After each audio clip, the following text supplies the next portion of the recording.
కేసీఆర్వి belt బజార్లు, మావి రైతు బజార్లు. కేసీఆర్ ఉన్నప్పుడు బెల్ట్ షాపులు గట్లనే ఉన్నాయి. కాంగ్రెస్ వచ్చిన తర్వాత ఇంకో 5-6 ఎక్కువైనాయి. ఒక 5-6 ఎక్కువైనాయి. ప్రతి మండలంలో 2 కోట్ల వ్యాపారం జరుగుతుంది కేవలం బెల్ట్ షాపుల ద్వారా ఎక్సైజ్కి. వీళ్ళు ఎవడో లబ్ధి పొందుతున్నాడంటే బెల్ట్ షాప్ నడిపించేటోడు, వైన్ షాప్ నడిపించేటోడు, మధ్యలో ఎక్సైజ్ అధికారులు, ఎక్సైజ్ కానిస్టేబుల్, ఎక్సైజ్ ఎస్ఐలు, ఎక్సైజ్ సిఐలు, ఎక్సైజ్ ఉన్నతాధికారులు అందరూ జబర్దస్త్ సంపాదిస్తున్నారు. మరి లాస్ అయ్యేటప్పుడు ప్రభుత్వానికి లాభం జరుగుతుంది. 24 గంటలు తాగుడికి అందుబాటులో ఉండడం ద్వారా ఇక్కడ తాగుబోతుల తెలంగాణ రాష్ట్రాన్ని కేసీఆర్ ఎట్లా తయారు చేసిందో దానికి 2 అంచెల రాష్ట్రాన్ని మా రేవంత్ అన్న తయారు చేస్తున్నాడు. దీంట్లో నో డౌట్. మరి మీకు అదే చిత్తశుద్ధి ఉంటే కేసీఆర్ బెల్ట్ బజార్లు పెట్టిండ్లు, నేను పీకి పడేసినా, నేను రైతు బజార్లను పెట్టిందని మీరు బాజప్తా చెప్పాలి. కానీ మీరు ఆ బెల్ట్ షాపులు అట్లనే ఉంటాయి, మీరు మళ్ళీ పొంకనామాలు కొడతారు. ఆ బెల్ట్ షాపులు తీసి మాట్లాడితే అటువంటి వాడు సెల్యూట్ చేస్తాడు. ఇది కథ. మన రేవంత్ అన్న కథ ఏందో అర్థమే కాదు. ఇక కేసీఆర్వి బెల్ట్ బజార్లు, మావి రైతు బజార్లు. అన్ని కల్చర్లను సర్వనాశనం చేసి తాగుడు కల్చర్ పెట్టిండు సీఎం రేవంత్ రెడ్డి. సరే, కేసీఆర్ తాగుడు కల్చర్ తీసుకొచ్చిండు అనుకోవా, సపోజ్ చెప్తున్నా, తాగుడు కల్చర్ తీసుకొచ్చిండ్లు, ఈ బెల్ట్ షాపులు విపరీతంగా తీసుకొచ్చిండు అనుకో. ఈ బెల్ట్ షాపులను మొత్తమే క్లోజ్ చేయడానికి మీ దగ్గర ఉన్న అడ్డంకి ఏముంది అని అడుగుతున్నా. ఊరికి 20 బెల్ట్ షాపులు పెట్టారు కదా, 20 బెల్ట్ షాప్స్ పెట్టారు కదా ఊరికి. ఈ 20 బెల్ట్ షాపులను తీసేయడానికి మీ దగ్గర ఉన్న అడ్డంకి ఏముంది అంటున్నాం. చీఫ్ మినిస్టర్ మీరే కదా. కానీ వెస్ట్ బెంగాల్లో సువేందు అధికారి దేశం పట్ల ప్రేమతో కాంగ్రెస్లో ఉన్నోడే, తృణమూల్ కాంగ్రెస్లో ఉన్నోడే, మమతా బెనర్జీకి నమ్మకం అంటే బీజేపీకి పోయిన తర్వాత రాష్ట్రం ఏ విధంగా బంగ్లాదేశ్ వాళ్ళందరికీ భయానికి ఎందుకు పారిపోతున్నారు? బార్డర్లో పరిస్థితులు ఎట్లా ఉన్నాయి? ఎవడైతే రౌడీజం చేస్తామని బొక్కలేసి 1 ఇయర్ దాకా వానిపైన ఏ వారంటీ లేకుండా చేస్తూ ఉన్నారు. మనం తీసుకోవడానికేమో మన చేత కాదే. మీ చేతుల్లో పవర్ ఉంది కదా. ఇప్పుడు తాగుడు కల్చర్ తెచ్చింది, తాగుడు కల్చర్ బంద్ చేయండి అబ్బా. వైన్ షాప్స్ బంద్ చేయండి. మీకు దమ్ముంటే వైన్ షాపులు బంద్ చేయండి, బెల్ట్ షాపులు బంద్ చేయండి, పబ్బులు బంద్ చేయండి, ఈ గబ్బులు బంద్ చేయండి, ఇవన్నీ బంద్ చేయండి. మీకు దమ్ము ధైర్యం ఉంటే బంద్ చేయండి, చూద్దాం. అది చేత కాదు మనకు. చేసేటి చేయాలి, అనేటి అనాలి. ఆగమాగమే ఉంది అది కథ.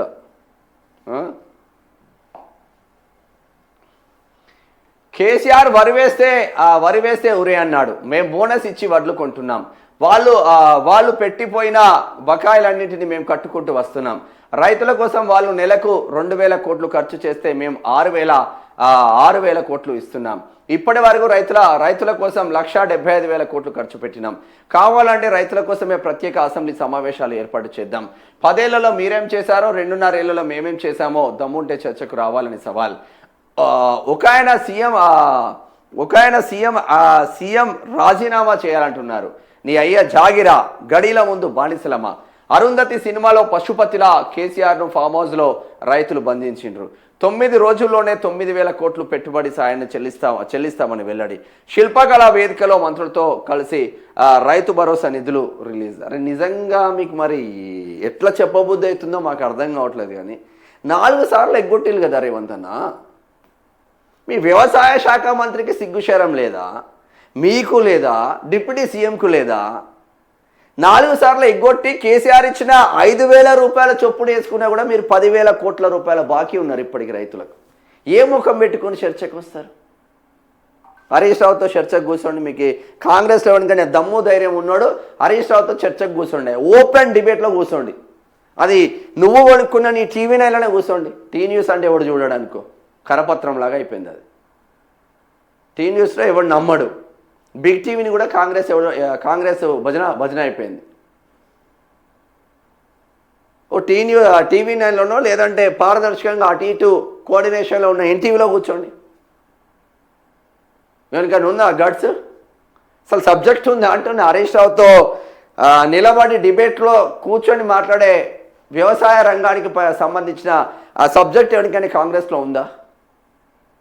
ఈ వార్తల వరకే, మళ్ళీ ఛాలెంజ్ విసిరితే పారిపోవడమే.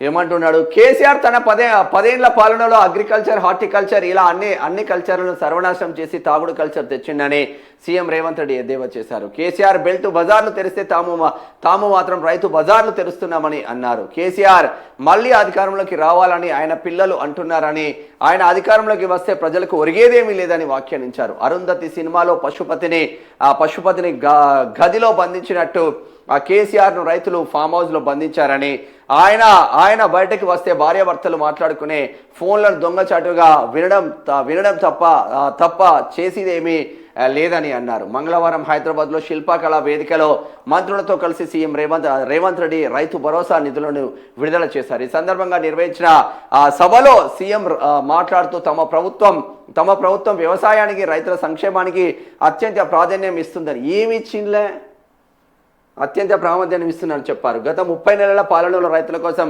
1.75 లక్షల కోట్లకు పైగా ఖర్చు చేశామని తెలిపారు. రైతు భరోసా కింద ఇప్పటికే 27,000 కోట్లు రైతుల ఖాతాలో జమ చేశామని, తాజా విడతతో కలిపి మొత్తం 36,000 కోట్లు రైతు భరోసా రూపంలో అందజేస్తున్నామని తెలిపారు.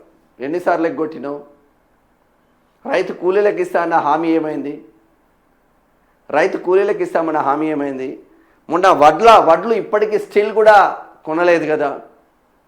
ఒక రైతు వరి ధాన్యం పండించి వడ్ల కాలాలలో నెలల తరబడి ఎండకు ఎండి వానకు తడిచి కనీసం ఆ వరి గింజలను కొనలేదు కదా. ఇంకా మీరు ఎట్లా రైతులకు మేలు చేసినోడైతాం? ఎట్లా అవుతాం అంటున్నాం?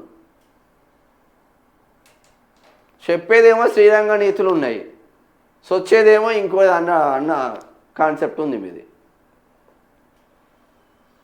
అరే ఇప్పటికీ రైతులు దుక్కులు తినుకొని రెడీగా ఉన్నారు. ఇప్పటికి ఎప్పుడో ఇవ్వాల్సిన రైతు భరోసా ఇప్పటికి కూడా ఇవ్వలేదు. కేసీఆర్ ఉన్నప్పుడు రైతులే అనుకుంటున్నారు. అబ్బా నేను చెప్పే ఉద్దరం ముచ్చట్లు కాదు ఇవన్నీ, రైతులే బాగా చెప్తా అనుకుంటున్నారు. అరే కేసీఆర్ ఉన్నప్పుడు టంగ సెల్లులు మోగేది. గిదేంద్రాబాయినే ఎకరానికి ఇస్తా అంటాడు, 2 ఎకరాలకు ఇస్తా అంటాడు, 3 ఎకరాలు ఎప్పుడు ఇస్తాడో ఎప్పుడు ఇయ్యాడో తెలియదు. మరి ఈరోజు చూస్తాం, ఇక సాయంత్రం వరకు చూసి ఏమవుతుందో చెప్దాం.